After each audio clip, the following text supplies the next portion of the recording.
नमस्कार, स्वागत है आप सभी का राज के रण क्षेत्र में। आपके साथ मैं हूं पल्लवी रविंद्र सिंह। बात करेंगे इस वक्त की सबसे बड़ी खबर के बारे में। आपको बताते चले, कूच बिहार में पीएम मोदी ने रैली की है। इस वक्त की सबसे बड़ी खबर आपके टेलीविजन स्क्रीन पर आप देख पा रहे हैं। पीएम ने जमकर विपक्ष पर निशाना साधा है, टीएमसी पर कटाक्ष किए हैं प्रधानमंत्री ने। आपको बताते चले, पश्चिम बंगाल की बात करें तो वहां पर तीसरे चरण की वोटिंग हो रही है। 5 राज्यों में चुनाव हो रहा है, सबकी नजरें पश्चिम बंगाल पर टिकी हुई है। प्रधानमंत्री ने कहा कि कटमनी को विदाई देने का वक्त आ चुका है। दीदी ने स्वास्थ्य योजनाओं पर ब्रेक लगाया। प्रधानमंत्री ने सीधे आरोप लगाया है टीएमसी पर। इस वक्त की बड़ी खबर, दीदी ने भतीजा टैक्स को बढ़ावा दिया है, ये आपको बताते चले। प्रधानमंत्री ने अपनी रैली में लोगों को संबोधित करते हुए कहा, बंगाल के कोने कोने से अब परिवर्तन की आवाज आ रही है। लगातार परिवर्तन रैली जिस तरीके से बीजेपी के दिग्गज नेता करते आ रहे हैं, तो आज प्रधानमंत्री ने सीधे टीएमसी पर कटाक्ष करते हुए कहा कि अब पश्चिम बंगाल के कोने कोने से परिवर्तन की लहर देखने को मिल रही है। कूच बिहार में आपको बताते चले, प्रधानमंत्री ने रैली को संबोधित करते हुए विपक्ष पर, टीएमसी पर खास करके निशाना साधा है और इसके साथ साथ विपक्ष पर भी कटाक्ष किए हैं। तो इस वक्त की सबसे बड़ी खबर पश्चिम बंगाल के चुनावी रण क्षेत्र से आपके टेलीविजन स्क्रीन पर है। राजकीय रण क्षेत्र में इस वक्त की सबसे बड़ी खबर आपको बता रहे हैं आपके टेलीविजन स्क्रीन पर। आपको बताते चलें कि प्रधानमंत्री ने कूच बिहार में रैली को संबोधित करते हुए ममता बनर्जी पर कटाक्ष किए। उन्होंने कहा कि दीदी ने कटमनी को बढ़ावा दिया है, स्वास्थ्य योजनाओं को पश्चिम बंगाल में लागू नहीं होने दिया है और इसके साथ साथ किसानों की हितैषी बनती है एक तरफ ममता बनर्जी, तो वहीं दूसरी तरफ पीएम किसान योजना को पश्चिम बंगाल में लागू तक नहीं होने दिया। तो ये गंभीर आरोप टीएमसी पर लगाए गए हैं ममता बनर्जी के द्वारा। हालांकि आपको बताते चले, सुबह से ही वोटिंग प्रतिशत लगातार पश्चिम बंगाल की बात करें तो बढ़ता जा रहा है। पिछले 2 चुनाव की बात करें, जो वोटिंग हुई थी उसकी बात करें 2 चरणों की, तो उसमें भी 80% से ज्यादा जो फीसदी आंकड़ा था आपको बताते चले तो वो बढ़ता हुआ नजर आया था। और पश्चिम बंगाल के इतिहास की अगर बात करें तो ऐसा पहली बार देखने को मिल रहा है इस रण में कि जो वोट प्रतिशत है वो लगातार बढ़ता जा रहा है।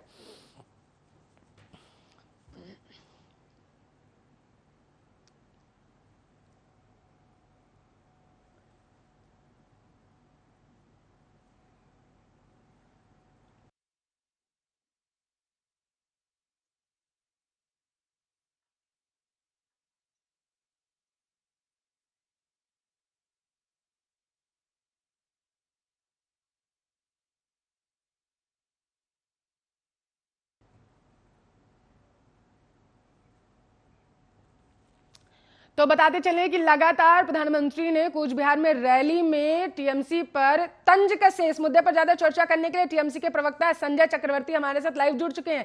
संजय जी, स्वागत है आर्या न्यूज पर।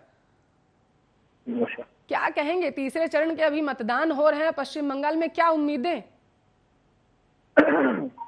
उम्मीदें बिल्कुल साफ है। हाँ, कि ये नारी का अपमान वर्सेस नारी का सम्मान का जो है ये चुनाव है। आप सुबह से मैं भी देख रहा हूँ टीवी लगातार कि कंटिन्यू जो है महिलाओं का लाइन बड़ा लंबा है। ये लाइन इसलिए लंबा है क्योंकि नारी का अपमान वर्सेस नारी का सम्मान, इस पे चुनाव हो रहा है इस समय। जिस तरीके से नारी का अपमान किया गया है, तो उसी नारी के सम्मान की वजह से जो है विकास पर चुनाव नहीं हो रहा है, इसका मतलब जी विकास पर चुनाव नहीं हो रहा है। पश्चिम बंगाल में विकास की रफ्तार कितनी हुई है, पश्चिम बंगाल में स्वास्थ्य सेवाओं की बात करें वो कितनी ज्यादा बढ़ी है, इस पर नहीं हो रहा है। जब दिल पे किसी तरीके से चोट पहुंचती है तो उसका एक्शन का रिएक्शन होता है। हाँ। तो विकास पे तो है ही है, लेकिन साथ में सम्मान की लड़ाई नहीं, आपने सीधे जाकर के महिला सम्मान से जोड़ दिया ना इस चुनाव को, तो इसी वजह से। बिल्कुल बिल्कुल, महिलाओं का सम्मान सबसे पहले है, सबसे पहले आता है महिलाओं का सम्मान। हाँ। तो जिस तरीके से अपमान किया गया है, जिस तरीके से जो है महिलाओं को जो है एक बुजुर्ग महिला को उनको जो है बरमूडा की राय दी गई है, जिस तरीके से जो है फटी हुई जीन्स के बारे में बात की गई है, जिस तरह से दीदी और दीदी करके जो है बोला गया है, उसके लिए जो है एक तरीके से अपमान। संजय चक्रवर्ती जी, आप मेरे साथ कल भी चर्चा में शामिल थे और हम इसी मुद्दे पर चर्चा कर रहे थे, मुझे बहुत अच्छी तरीके से याद है। तभी मैंने आपसे यही पूछा था कि दीदी बोलने से आखिर महिलाओं का अपमान कैसे हो जाता है। आपने शुरुआत ही यहीं से कर दी कि महिलाओं का सम्मान के प्रति चुनाव हो रहा है। आप देखेंगे, मैं आपसे एक बार पूछो, अगर आप मुझसे उम्र में छोटी है, मैं आपको दीदी ओ दीदी, दीदी ओ दीदी अगर मैं बोलूं तो आपको बुरा लगेगा। हाँ। ठीक है ना? नहीं, ये सुनिए ना संजय चक्रवर्ती जी, देखिए संजय, मैं इस मुद्दे को समझना चाहती हूँ खास करके आपसे, क्योंकि टीएमसी पर भी गंभीर आरोप यहाँ पर बीजेपी लगा रही है और आप तो कह ही रहे हैं कि दीदी शब्द से संबोधित खास करके ममता बनर्जी को ना किया जाए। मुझे ऐसा लगता है, जितना मैं जहां से आती हूं, तो मुझे ऐसा लगता है कि दीदी तो बेहद सम्माननीय शब्द है ना। जब हम किसी को सम्मान देना चाहते हैं तब इस शब्द का प्रयोग करते हैं। एक सार्वजनिक मंच में एक सार्वजनिक रूप से जो देश के प्रधानमंत्री हैं, और दूसरी चीज ये है कि वो मुख्यमंत्री हैं, तो मुख्यमंत्री का नाम अगर वो ममता दीदी अगर बोल देते हैं तो बुरा किसी को नहीं लगने वाला है। तो दीदी बोल दिया खाली, ये बुरी बात है? नहीं, दीदी जो ऐसे बोला ना कि जैसे लगा रात को 2-3 बजे के आसपास छोटा भाई घर पे आया है, तो दरवाजा खटखटा रहा है, दीदी ओ दीदी। छोटा भाई घर पे नहीं आ सकता, आपके कहने का मतलब है? नहीं, बिल्कुल आ सकता है, लेकिन क्या है तो फिर इसमें गलत कहाँ हो गया संजय चक्रवर्ती जी? अगर ममता दीदी बोल दिया जाए, क्योंकि प्रधानमंत्री जी उम्र में भी बड़े हैं, पद में भी बड़े हैं, दोनों में बड़े हैं, और मैं उनका बहुत सम्मान करता हूँ। मैं पूरे सम्मान के साथ ये बोल रहा हूँ कि अगर ममता दीदी भी बोल देते हैं तो हम लोगों को बुरा लगने वाली कोई बात नहीं है। और इस पे और ज्यादा बहस नहीं करना चाहता। अगर इतना ही बोल देंगे तो कोई दिक्कत नहीं है। लेकिन नहीं, मैं तो सिर्फ इस पे आज की चर्चा थी मेरी कि जो तीसरे चरण के मतदान हो रहे हैं, अभी और भी मतदान बचो, क्योंकि 8 चरणों में पश्चिम बंगाल का चुनाव हो रहा है, तीसरे चरण के हो रहे हैं, तो उम्मीदें क्या हैं, क्या दिख रहा है आपको? आपने तो सीधे ले जाके महिला सम्मान से जोड़ दिया ना, इस वजह से मुझे आना पड़ गया। ये हकीकत है। बड़े जागरूक जनता है, वेस्ट बंगाल की जनता बड़ी जागरूक जनता है। आप रात को 2 बजे भी जाएंगे तो आपको रोड पे, चौराहे पे आपको जो है राजनीतिक चर्चा करते हुए मिल जाएंगे आपको। ये केवल वेस्ट बंगाल में मिलेगा, आपको और कहीं नहीं मिलेगा। वहाँ राजनीतिक रूप से बड़े जागरूक जनता है, और उसकी वजह से जो है वो बहुत ही सोच करके, विचार करके, काउंसलिंग करके उसके बाद वोट डालते हैं। और यही वजह है कि प्रधानमंत्री ने कहा है कि बंगाल के कोने कोने से परिवर्तन की आवाज सुनाई दे रही है। वो अच्छा, और आप कह रहे हैं कि बड़ी जागरूक जनता है। नहीं तो हो सकता है कोई लाउड स्पीकर लगा रखा है बीजेपी वालों ने, क्योंकि बीजेपी का तो एक ही नाता है, सुबह झूठ का नाश्ता करते हैं, दोपहर को लंच भी झूठ का करते हैं, शाम को जो है चाय पीते हैं तो झूठ वाली चाय पीते हैं, और रात को डिनर करते हैं तो झूठ पीते हैं। तो ये सोचते हैं कि डंडोरा इतना पीटो कि आदमी सच मान ले। ठीक है ना? तो ये इनकी ये तैयारी है। आज तक ये कभी चुनाव हारे ही नहीं है, कभी चुनाव नहीं हारे, कभी किसी भी जगह पे आपने चुनाव देखा हो, ये हमेशा जीत जाते हैं। अभी आप हैदराबाद का ये क्या कह रहे हैं आप संजय चक्रवर्ती जी? वो कभी नहीं जीते, कभी हारते नहीं हो, हमेशा बोलते हम जीत रहे हैं, हम इतना जीत रहे हैं, हम उतना जीत रहे हैं। झारखंड, दिल्ली में भी बोला था कि 50 पार सीटें लेकर के आएंगे, 3 पे आके अटक गए। तो इन लोग तो झूठ पे परोस के ही काम करते हैं ना, टोटल जो है झंडूरा पीटते हैं और कोई बात नहीं। ये भारतीय झूठी पार्टी है, इसका नाम ही है, जुमलेबाजी वाली पार्टी है। ये तो सभी लोग बोलते आ रहे हैं, कोई नई बात थोड़ी ना है इसमें। इनके पास कोई आकाशवाणी थोड़ी ना होती है कि हाँ भैया हम कोने कोने से आवाज आ रही है कि नहीं भाजपा सरकार। अरे कार्यकर्ता मिल नहीं रहे, इनको एमएलए लड़ने के लिए सांसद उतारना पड़ रहा है, तो वो कहाँ से जो आवाज कौन कर रही है? ये तो ये नहीं समझ में आ रहा है कि किस तरीके से बोल रहे हैं कि कोने कोने से आवाज आ रही है। जिस तरीके से आज कूच बिहार में प्रधानमंत्री मौजूद थे और वहां पर जो जन सैलाब लोगों का उमड़ा, उससे उन्होंने ये बात कही है। जन सैलाब मैडम, आपको भी पता है जन सैलाब कैसे लाया जाता है, किस तरीके से लाया जाता है। तो आप कहना चाहते हैं पश्चिम बंगाल की जनता ऐसे ही पहुंच जाती है? नहीं, बड़ी बाहर के बड़े भीड़ आई हुई है। मुझे भी संपर्क किया गया था 6 महीने पहले, लेकिन जो है बाहर की भीड़ है ये सब। जितनी भीड़ है बाहर की भीड़। आपने कहा आपको संपर्क किया गया था, किसने किया था, कैसे किया था संजय चक्रवर्ती जी? किसने किया था, कैसे किया था संपर्क? आपने अभी कहा कि आपसे संपर्क किया गया। आपको इतना बता दिया, यही बहुत है। नहीं, आप बात पूरी करिए। अगर आपने आरोप लगाए हैं तो मैं चाहती हूँ उसको सही तरीके से कहिए। नहीं, मुझे को बुलाया गया था, लेकिन मैंने उसको मना कर दिया था। सिंपल बात है, मैं भी बंगाली हूँ, ठीक है ना, तो वहां पे बुलाया जाता है, ऐसा कुछ नहीं है। कूच बिहार में लाखों की संख्या में, सुनिए मेरी बात, बहुत से लोग लाए जाते हैं, बुलाए जाते हैं। संजय चक्रवर्ती जी, लाखों की संख्या में कूच बिहार में वहां पर जनता मौजूद थी, आप भी शायद देख ही रहे होंगे। हाँ बिल्कुल है ना, देख रहे थे। इतनी भारी संख्या में वहां पर जनता मौजूद थी और आप ये कह रहे हैं कि वो सारी की सारी जनता बाहरी है।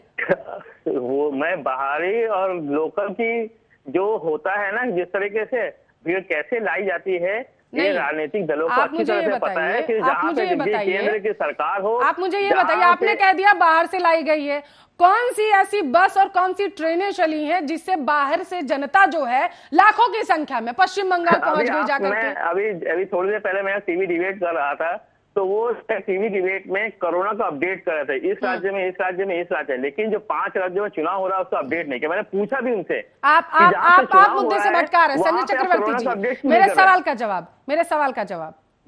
जवाब ये तो आप भी जानते होंगे कि जब चुनावी माहौल होता है तो चाहे कोरोना बिहार में भी था, वो चीजें थम जाती हैं, तो वहां तो मत ही जाइए, आप भी ये जानते हैं। मुझे सिर्फ ये बताइए कि ऐसी कौन सी ट्रेन, ऐसी कौन सी बस चली जिससे बाहरी जनता वहां पे पहुंच गई जाकर के? ऐसे तो कहते तो आप भी पश्चिम बंगाल का डेटा नहीं बता रहे हैं कि वहां पर कितने कोरोना पेशेंट्स पाए जा रहे हैं। आप टीएमसी की तरफ से भी नहीं आया ना? व्यापारियों के लिए, स्कूल कॉलेजेस के लिए है, लेकिन इलेक्शन के लिए नहीं है। इलेक्शन के लिए कोरोना नहीं है, ठीक है ना। तो वहाँ पे सारी बसें भी चलती है, ट्रेनें भी चलती है, सब कुछ चलता है और सब पहुंच जाते हैं। और केंद्र सरकार ताकतवर है।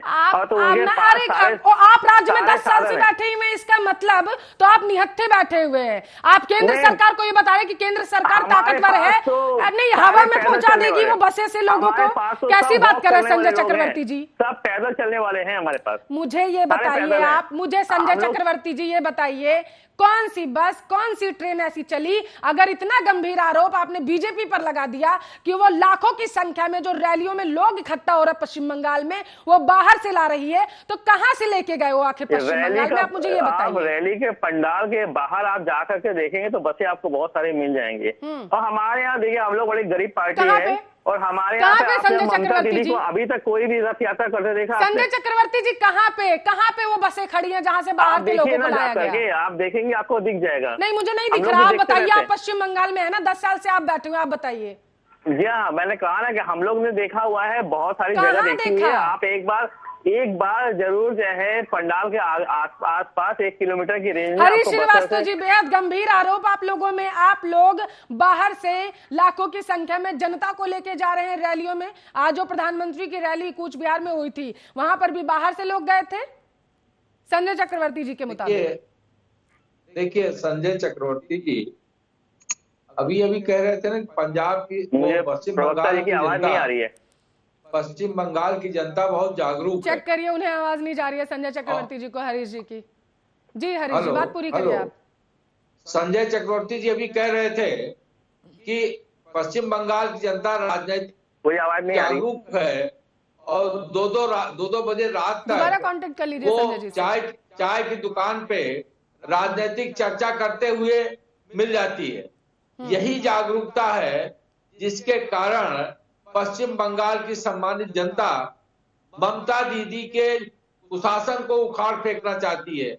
यही जागरूकता है जिसके कारण माननीय प्रधानमंत्री जी को सुनने के लिए आप जो जागरूकता की बात कर रहे हैं ना, माननीय प्रधानमंत्री को सुनने के लिए जो लाखों की संख्या में लोग वहां पहुंचे हुए थे, संजय जी का कहना और बाहर से आप लोग को लेके गए थे, आरोप है आप पर। देखिए इसीलिए संजय जी ये नहीं बता पाए बसें कहाँ खड़ी हैं, और संजय जी ये नहीं बता पा रहे हैं कि विकास और कुशासन और जो पश्चिम बंगाल की जनता, विकास न होने से जो त्रस्त जनता है वो कब टीएमसी की राज से मुक्ति पावे, इसके लिए पूरी तरह से बहुत छटपटाहट है। और वो माननीय प्रधानमंत्री जी हो, माननीय अमित शाह जी हो, माननीय नड्डा जी हो, माननीय राजनाथ जी हो, माननीय योगी जी हो, सबको सुनने के लिए उसका जो उत्साह है और जो उसकी तत्परता है, जिस तरह से लाखों की संख्या में वहां की जनता सड़कों पे आ रही है, वो इस बात का पुख्ता प्रमाण है कि दीदी का शासन 2 मई को गया और टीएमसी गई। क्योंकि कुशासन बहुत दिन तक नहीं चल सकता। 10 साल तक वहां की सम्मानित जनता ने इस बात का इंतजार किया कि अब दीदी विकास करेंगी, अब दीदी सुशासन लाएंगी, लेकिन दीदी को केवल अपनी कुर्सी की सुरक्षा के लिए जो एक टीएमसी के गुंडे जिस तरह से त्रस्त करते रहे पूरी पश्चिम बंगाल की जनता को, उससे पूरी तरह ऊब चुकी है। और संजय जी के पास कोई तार्किक जवाब नहीं है। जो बात वो कहते हैं, वो जो भारतीय जनता पार्टी का जो नेतृत्व है, उसकी जो गुडविल है और जो जनता के सरोकारों को समर्पित रहता है, उसको लेकर के जो एक द्वेष भाव है विपक्षी दलों का और एक नकारात्मक जो भाव है उसी की चर्चा करते हैं, लेकिन इनके पास तर्कसंगत एक भी कारण नहीं बता पाए कि पश्चिम बंगाल की जनता आखिर ममता दीदी के कुशासन को क्यों न उखाड़ करके फेंके। ठीक है संजय चक्रवर्ती जी, बड़बोलेपन की वजह से आप सिर्फ बयान देते जा रहे हैं, लेकिन उनका तथ्य क्या है, आखिर आधार क्या है, वो नहीं बता पाए। कहना है हरीश जी का कुशासन एक बता दे, कुशासन इनका जो है ये 2016 में हमको हरा पाए, जबकि केंद्र में थे। 2019 से 5 साल केंद्र में रहने के बाद क्या ये हमको हरा पाए? ठीक है, उन्हें हरा नहीं पाए ना, तो ये कुशासन की बात ही ना करिए।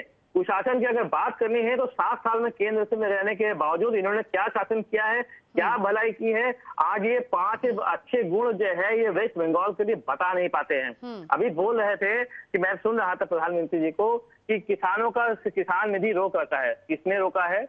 आपके पास आधार का लिंक है, आपके पास बैंक अकाउंट नंबर है, आप एक बटन दबाएंगे तो आपके किसान निधि में आपका वहां पैसा पहुंच जाएगा। आप लोगों ने जानबूझ करके नहीं भेजा है ताकि आप नेगेटिविटी को फैला सके। और आपको मैं इन्फॉर्मेशन दे दूं कि 8 साल से ममता दीदी किसान निधि के रूप में 10,000 रुपए सालाना किसानों को देती है। साथ में उनका इंश्योरेंस भी है, 18 साल से लेकर के 60 साल के तक के किसानों को 2-2 लाख का इंश्योरेंस है, और उसका बीमा पॉलिसी वो सरकार भरती है, सारी चीजें सरकार भरती है। तो आप किसानों की बात नहीं कर सकते। अभी अगर इन्होंने जो किसानों का कानून बना रखा है, वो कानून में ही केवल इतना बता दे, उसके नाम पे वोट मांग करके दिखा दे। वोट मांग करके दिखा नहीं पा रहे, इसका मतलब कानून में बहुत सारी जो है खुरपेश होगी, जिसके बाद ये दिखा नहीं पा रहे हैं। और यही वजह है कि सारे लोग सुनने जाते हैं कि कब प्रधानमंत्री जी विकास के बारे में बात करेंगे। ठीक है हरीश जी, जब 10,000 रुपए किसानों को दिया ही जा रहा है टीएमसी की तरफ से, तो 6,000 रुपए आखिर क्यों दिलवाएं? देखिए चक्रवर्ती जी, आज जो वहां का जो वोटिंग पैटर्न है, जिस तरह की जनता वहां बदलाव के लिए बूथों पे एकत्र हो रही है, आपको 6,000 रुपए क्यों दिलवाएं हरीश जी? जो 6,000 रुपए क्यों दिलवाएं? 10,000 रुपए जब दिलवा रहे हैं तो मैं बता रहा हूँ, पश्चिम बंगाल की जनता इसलिए टीएमसी के शासन से उबी है क्योंकि जो गरीबों के लिए माननीय प्रधानमंत्री जी ने आवास दिए,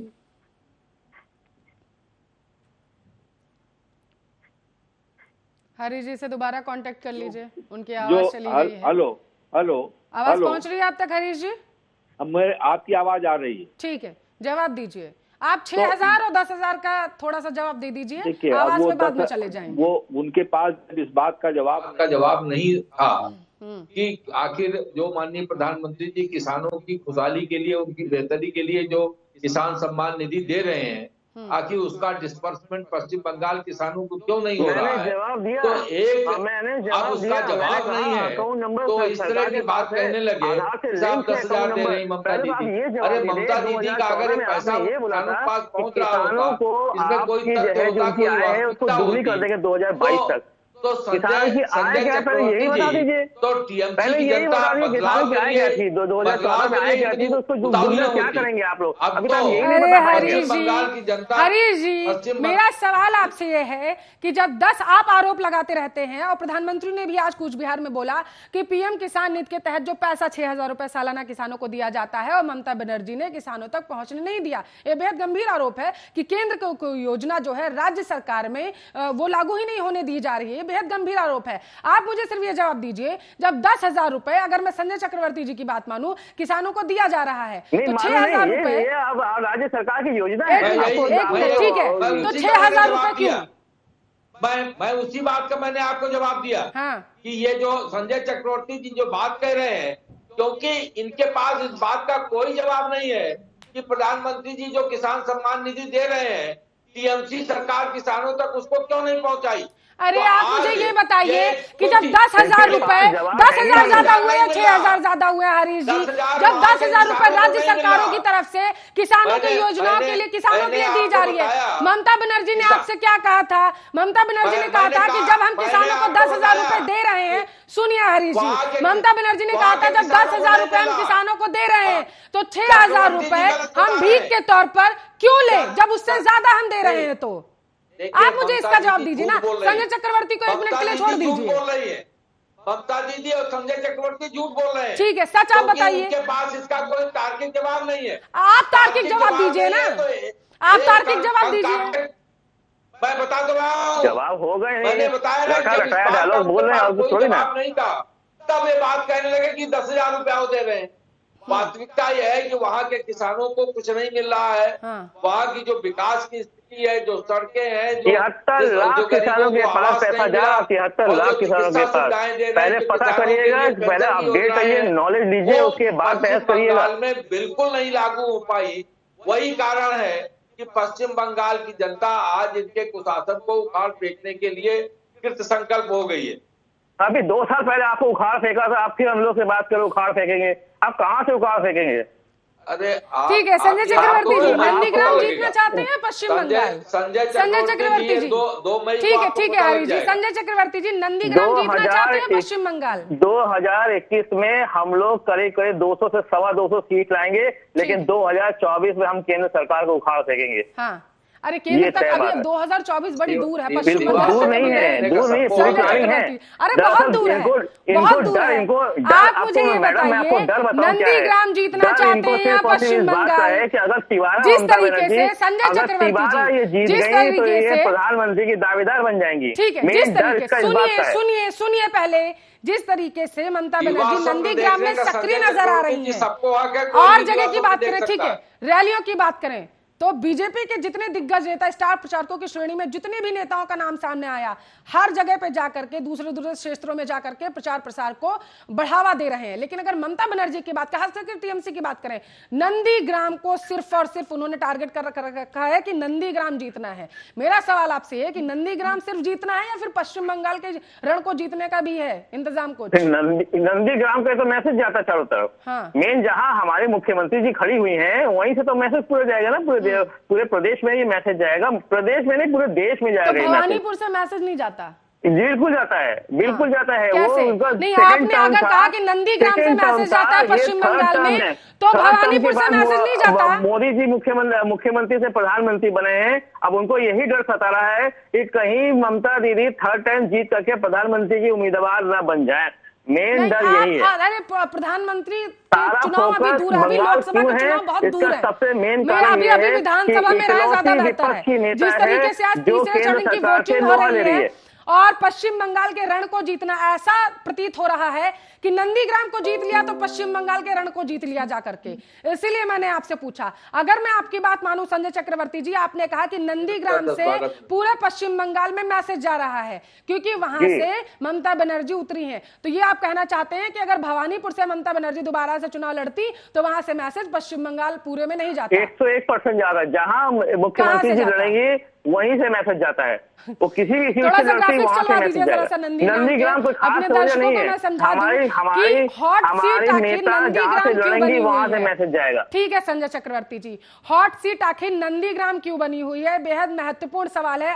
आज की अगर पश्चिम बंगाल की बात करें, खास करके पश्चिम बंगाल के रण में ऐसा प्रतीत हो रहा है कि अगर नंदीग्राम को जीत लिया तो पश्चिम बंगाल को जीत लेंगे। नंदीग्राम जीत चुके हैं, अब तो बंगाल की बारी है। अरे भवानीपुर भी याद रखिएगा ना, पहले ममता बनर्जी बंगाल की पूरी बारी है, नंदीग्राम जीत चुके हैं। संजय चक्रवर्ती जी, अब आपकी बात में मानूं तो नंदीग्राम से अगर मैसेज जाता है तो भवानीपुर से तो इसका मतलब जाता ही नहीं था मैसेज। 101% जाता है। मैंने कहा ना, नंदीग्राम हम जीत चुके हैं, वो 2nd फेज में खत्म हो चुका है उसको।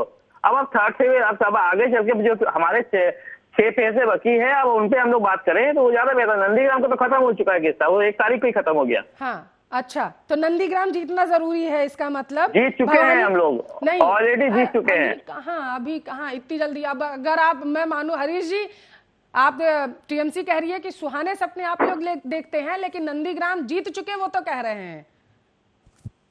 देखिए, ये तो 2 मई को इनको रिजल्ट पता लगेगा, तब तक तो ये कह रहे हैं, तब तक तो ये पूरे देश में सरकार बना रहे हैं। 2 मई के बाद संभवतः जब संजय चक्रवर्ती को आप बुलाएंगी तो ये फिर नजर नहीं आएंगे, क्योंकि आप जहां बोलेंगे मैं उस चैनल में नजर आऊंगा। मैं, मेरे पास ऑलरेडी 2 मई को 10 घंटा बुकिंग है, ऑलरेडी बुकिंग है 10 घंटे की। और जिस चैनल में बोलेंगे मैं मुझे नंबर दे देंगे, मैं आपको चैनल बुला करके मैं आपसे बात कर लूंगा। क्या बात करते हैं आप? पूरा पश्चिम बंगाल जिस तरह राजनीतिक हत्याएं होती रही पंचायत चुनाव हो, कोई चुनाव हो, जिस तरह से राजनीतिक कार्यकर्ताओं की वहां हत्या हुई, पूरा कितने अराजकता कार्यकर्ताओं की हत्या है? इनसे पूछिए कितने पश्चिम कार्यकर्ताओं बंगाल की और हत्या हुई? टीएमसी के गुंडों से ठीक है। त्रस्त है। इनके पूछिए वो कितने कार्यकर्ताओं की हत्या हुई? चला दीजिएगा नंदीग्राम के, उसका ठीक जवाब है। इसको बहुत जल्दी मिलेगा। और इनसे उसके बाद पूछिए संजय कितने कार्यकर्ताओं की चक्रवर्ती हत्या हुई है? जी फिर वो चैनल पे कितने कार्यकर्ताओं की हत्या हुई है? टीएमसी भी यही आरोप लगा रही है कुछ कुछ। कितने कार्यकर्ताओं की हत्या, एक बार पूछिए तो इनसे कितना। मीडिया में सब खबरें आती रही संजय जी, ऐसा नहीं है कि वो सर जी मैं आपसे पूछ रहा हूँ कि कितने कार्यकर्ता की हत्या हुई, थोड़ा रिपोर्ट बताइए ना लोगों को। आप अपडेट हैं तो थोड़ा रिपोर्ट बताइए, कितने कार्यकर्ता की हत्या हुई है? हजारों कार्यकर्ताओं का। हजारों? अरे बाप रे, अभी तक तो मैंने 130 सुना था, आप हजारों में चले गए। मतलब कत्लेआम हो गया, नरसंहार हो गया इसका मतलब। पल्लवी जी जरा इनसे पूछिए कि वो नरसंहार कहाँ पे हुआ? अभी तक तो हमने पिछले तीन महीने से ये ग्राफिक्स हैं, ग्राफिक्स के जरिए नंदीग्राम का जो संग्राम छिड़ा हुआ है वो आपको समझा देते हैं। नंदीग्राम से आपको बताते चले, पहले भवानीपुर से ममता बनर्जी चुनाव लड़ती थी, लेकिन उसके बाद जैसे ही शुभेंदु अधिकारी ने ये कहा कि वो नंदीग्राम से चुनाव लड़ने जा रहे हैं, क्योंकि नंदीग्राम ये माना जाता है कि अधिकारी परिवार का गढ़ है, तो उसकी वजह से नंदीग्राम से शुभेंदु अधिकारी इस चुनावी रणक्षेत्र को जीतने के लिए उतरे थे। और जैसे ही नंदीग्राम से शंखनाद किया शुभेंदु अधिकारी ने, ममता बनर्जी ने भवानीपुर की सीट को छोड़ करके उन्होंने भी ये निश्चय कर लिया, निर्णय ले लिया कि वो नंदीग्राम से ही चुनाव लड़ेंगे जाकर के। इसको आपको बताते चले कि इसी को देखते हुए बीजेपी ममता बनर्जी पर हमलावर है। शुभेंदु अधिकारी आपको बताते चले ये बीजेपी से प्रत्याशी हैं और ये प्रतिद्वंदी है एक तरीके से हम कहें ममता बनर्जी, क्योंकि पहले का अगर आपको समीकरण दिखाएं आज के एक जो पिछले 10 साल से जिस तरीके से ममता बनर्जी शासन में बैठी हुई हैं, तो ये माना जाता है कि अधिकारी परिवार मतलब पहले चुनाव प्रचार में पुरजोर तरीके से समर्थन करते थे शुभेंदु अधिकारी और रैलियों में भी जाते थे, उनके लेफ्ट हैंड अगर मैं कहूं वो बन के जाते थे। लेकिन जिस तरीके से तस्वीरें समीकरण इस चुनावी विधानसभा चुनाव में बदल चुके हैं 2021 के, तो एक ही जगह से यानी नंदीग्राम से अधिकारी परिवार के शुभेंदु अधिकारी और ममता बनर्जी आमने सामने, कभी आपको बता चले एक ही सीट से एक ही पार्टी से चुनावी मैदान में उतरते थे, लेकिन अब एक दूसरे के प्रतिद्वंदी हैं और नंदीग्राम से चुनाव लड़ने जा रहे हैं। तो इसी वजह से अगर पश्चिम बंगाल में किसी सीट की सबसे ज्यादा चर्चा हो रही है तो वो हो रही है नंदीग्राम की, क्योंकि नंदीग्राम को जीतना ऐसा माना जा रहा है कि अगर नंदीग्राम को जीत लिया तो पूरे पश्चिम बंगाल को जीत लिया। अब आपको बताते चले शुभेंदु अधिकारी ने सीधे तरीके से कहा था कि ममता बनर्जी को कम से कम 50,000 वोटों से वो हराएंगे इस बार। और इसी पर आपको बताते चले ममता बनर्जी ने कहा है कि अधिकारी परिवार के जो शुभेंदु अधिकारी हैं वो उनके सामने एक चींटी मात्र भी नहीं है, क्योंकि पश्चिम बंगाल ममता बनर्जी का गढ़ है और नंदीग्राम पश्चिम बंगाल की तो वो बेटी है, इस वजह से नंदीग्राम के जो सीट है वो ममता बनर्जी को ही मिलेगी। संजय जी सीट ले लेंगे नंदीग्राम की? ले चुके हैं, ले लेंगे नहीं? हाँ, अरे अभी परिणाम तो आने देते, लड्डू फिर बन गए होंगे। कंफर्म है, परिणाम कंफर्म है। आप अगर 80% से ऊपर वोटिंग हो रही है तो आप कंफर्म मान लीजिए। क्या बात कर रहे हैं? कहा ना 80% से ज्यादा वोटिंग हो रही है संजय जी, तो ये मान लें कि टीएमसी आ रही है। हाँ बिल्कुल आ रही है। लेकिन ममता बनर्जी ने तो आरोप लगाया था कि वोट प्रतिशत जो लगातार बढ़ और घट रहा है उसमें धांधली हो रही है। नहीं, धांधली देखिए ये आप आपको खुद ही पता है कि धांधली कैसे मुझे करवाई कुछ नहीं जाती है, किस पता, तरीके से वोटिंग रोकी मुझे जाती है, कुछ नहीं पता। नहीं ये आप मत बोलिए संजय चक्रवर्ती जी। मैं तो इवन आपसे समझना चाहती हूँ, जब 80% के पार वोट प्रतिशत पहुंचा, ममता बनर्जी कहती है, ममता बनर्जी ने संजय चक्रवर्ती जी आप बताइए क्या कहा था? यही कहा था ना कि गड़बड़ी हो रही है, इसी पर भरोसा नहीं है, गड़बड़ी हो रही है, चुनाव आयोग जो है वो गृह मंत्री के इशारे पर काम कर रहा है। अब आप कह रहे हैं कि वोट प्रतिशत 80% के पार पहुंचा तो इसका मतलब कि टीएमसी जीत रही है, तो ममता बनर्जी उस वक्त गलत थी, इसका मतलब? आप खुद ही देख रहे हैं कि चुनाव आयोग किसी भी तरीके से पश्चिम बंगाल में जब भी कोई कार्यक्रम होता है, वोटिंग होती है, प्रधानमंत्री कहीं ना कहीं इनडायरेक्ट वे से भाषण देने आ ही जाते हैं। ठीक है ना, किसी भी तरीके से आते हैं, चाहे वो बांग्लादेश से संबोधित करें और चाहे कि जो है आज अपना पूरा भाजपा का स्थापना दिवस के रूप में उन्होंने अपना संबोधन किया। आप देख ही रहे हैं ये वो किसी न किसी वे पे जो है ऐसा कुछ माहौल बना लेते हैं। ये सब कुछ पहले से फिक्सिंग है पूरी तरीके से। तो ये पूरा फेयर चुनाव नहीं हुए, लेकिन जनता को हमें पूरा भरोसा है, जनता पूरी तरीके से नहीं, जो फेयर चुनाव हो TMC रहे के नहीं है तो साथ जनता पर है। भरोसा कैसे है? बिल्कुल कंफर्म है। कैसे? मैंने नहीं, कहा फेयर चुनाव आज नहीं तक हो हम रहे, लोग आप ये चुनाव कहना हारे चाहते नहीं। हैं तो जनता पिछले पर 10 भरोसा साल कैसे में है? पिछले 10 किस्मत साल तो में आप एक चुनाव लोगों नहीं की हारे। ईवीएम में ही दर्ज है ना। पिछले 10 साल में हम एक भी चुनाव नहीं हारे हैं, इसलिए हमें जनता पे भरोसा है। सुनिए ना, अब मैं वो चीज मान गई, आप चिट भी मेरी पट भी मेरी मत करिए संजय चक्रवर्ती जी। आप मुझे ये बताइए, जब आप कह रहे हैं कि जनता पर भरोसा है लेकिन चुनाव जो है वो निष्पक्ष नहीं हो रहे हैं, तो निष्पक्ष नहीं हो रहे हैं तो जनता पर भरोसा कैसे हो गया? इसका मतलब आप कहना चाहते हैं कि ईसी सही तरीके से जो है वो चुनाव नहीं करवा रहा है। अब आप लोगों की किस्मत तो ईवीएम में ही दर्ज है ना जाकर के। अब जनता तो जाकर के ईवीएम में दोबारा से डालेगी नहीं जाके ना वोट। संजय जी जी देखिए, ऐसा है कि जनता क्यों बढ़ चढ़ के हिस्सा ले रही है? जनता बढ़ चढ़ के इसलिए हिस्सा ले रही है कि लेकिन वो जनता तो आपकी नजरों में बाहरी है। मैडम, वोट डालने की बात नहीं कही है, अच्छा, भीड़ इकट्ठे करने वाली तो बात दोनों है। जगह की जनता अलग अलग है दोनों में संजय फर्क है। चक्रवर्ती जी। दोनों में जमीन रैलियों में दूसरी जा रही है और वोटिंग करने दूसरी जा रही वोट पे है। कन्वर्ट नहीं होती है। हाँ। रैलियों की भीड़ कभी वोट पे कन्वर्ट नहीं होती है। इसका दिल्ली का चुनाव सबसे बड़ा एग्जाम्पल है। हाँ। दिल्ली का एग्जाम, जब आपने विधानसभा का चुनाव होता है, प्रधानमंत्री की रैली में हजारों नहीं लाखों ममता की भीड़ बनर्जी उससे की भी हुई थी, रैली में लेकिन 3 की सीटें रैली आई। में जो लोग इकट्ठा होते हैं वो बाहरी हैं या फिर बंगाल के ही हैं? अबे टीएमसी के अस्तित्व केवल बंगाल में है ज्यादातर। ये तो कौन सा पैरामीटर है जिससे सेट हो जाता है कि इनकी रैली में जो लोग आए हैं वो बाहरी हैं, हमारी रैली में जो लोग आए हैं वो? सुनिए ना संजय चक्रवर्ती जी, ये कौन सा पैरामीटर है? ये कौन सी टैबलेट है जिसको खाकर ये पता चल जाता है और ये दृश्य क्लियर हो जाता है एक तरीके से कि अच्छा 10 लोग खड़े हुए हैं इस रैली में, हाँ तो ठीक है, ये 5 जो है ये बाहरी होंगे, 5 बंगाल के होंगे। ये कैसे क्लियर हो जाता है?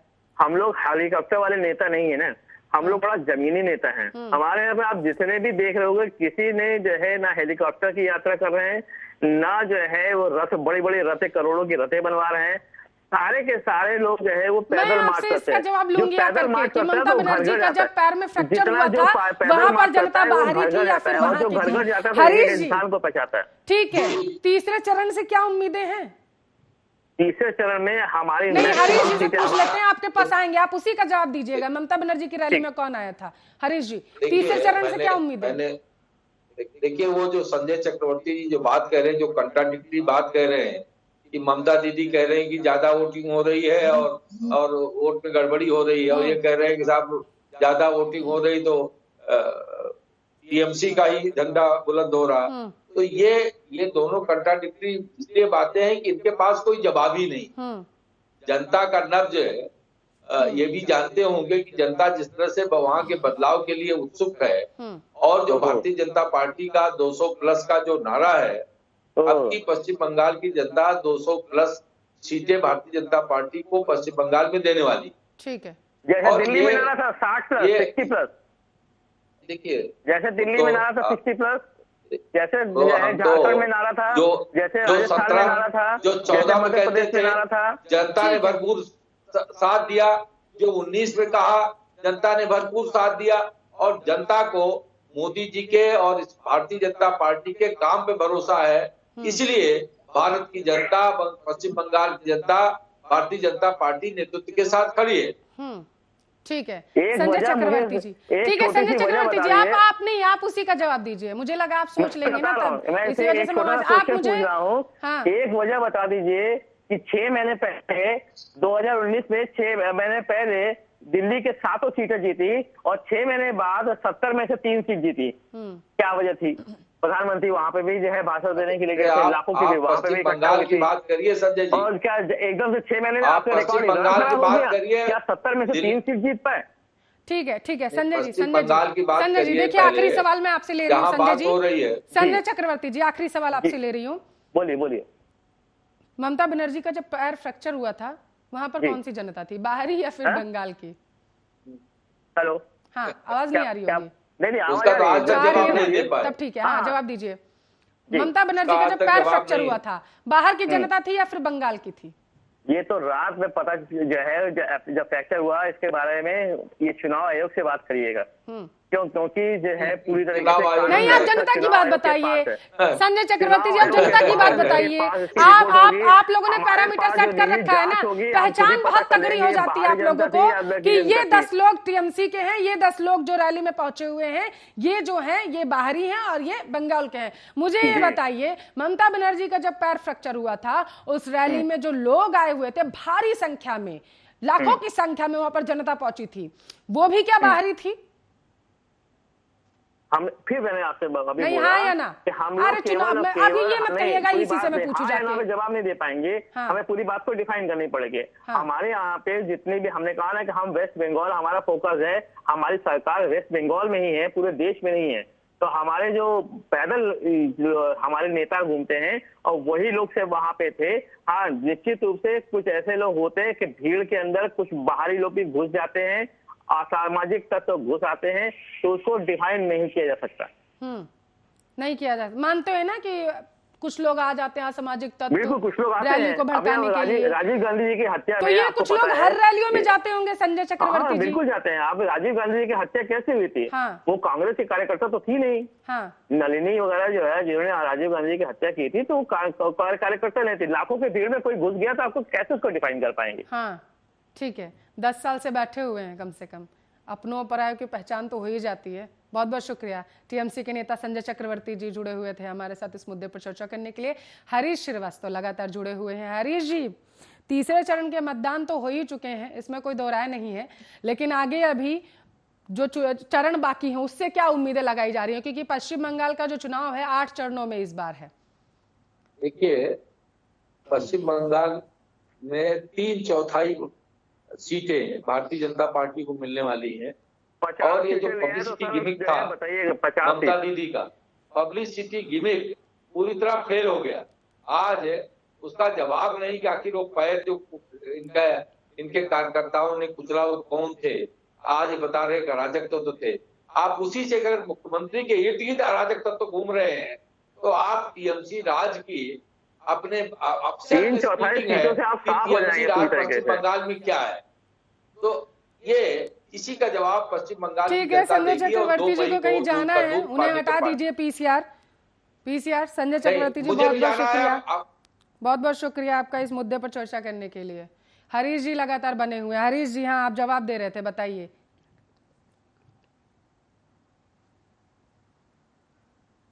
हरीश जी, आवाज पहुंच रही है आप तक?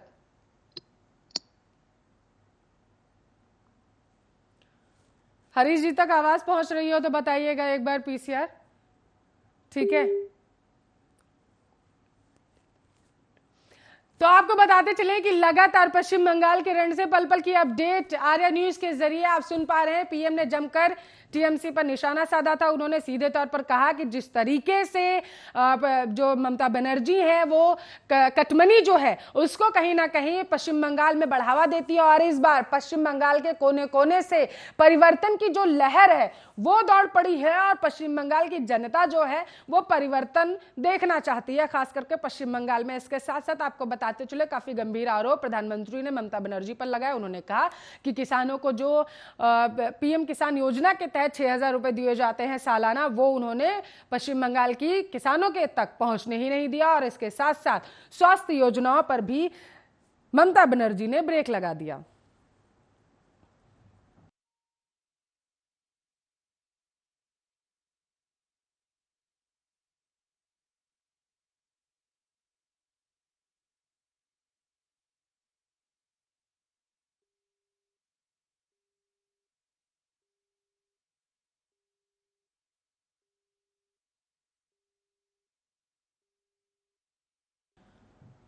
तो आपको बताते चले, प्रधानमंत्री ने जमकर निशाना ममता बनर्जी पर साधा है। 5 राज्यों में आज चुनाव हो रहा है, 4 राज्यों में आखिरी चरण का मतदान हो रहा है, लेकिन पश्चिम बंगाल पर सबकी निगाहें टिकी हुई हैं, 5 राज्यों पर टिकी हुई हैं, क्योंकि लोगों की किस्मत जो है वो ईवीएम में दर्ज हो जाएगी 4 राज्यों में, और सबकी निगाहें फिर भी पश्चिम बंगाल पर, क्योंकि वहां पर अभी आगे और भी चरणों में मतदान होना बाकी है।